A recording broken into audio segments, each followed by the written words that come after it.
Nagdeploy hinkadugangan nga PNP personnel ang Tacloban City Police Office agod may patuman ang peace and order ngan matutukan ang mga crime rates sa syudad.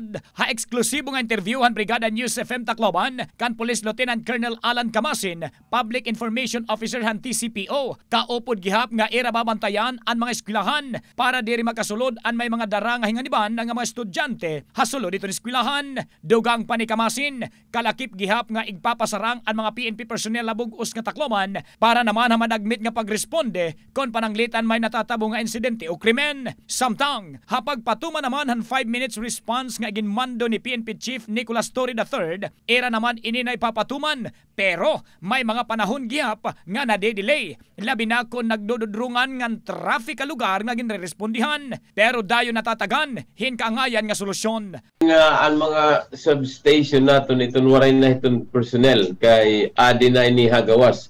Gan kung may naman mapaplater ato na ha ang main nga police station, station 1, 2 and 3. So ato na magpaparecord kay anaton mga kapulisan adi naman nakakarasadahan nga kung may na naton panginhanglanon nga bulig iton nga pwede kita ton makatawag dayon ha o dial ha 911 nga ang aton kapulisan makaresponde dayon na sa kubhito na 5 minutos. Hapag kay na maabot na ha 806 nga PNP personnel habugos nga Tacloban.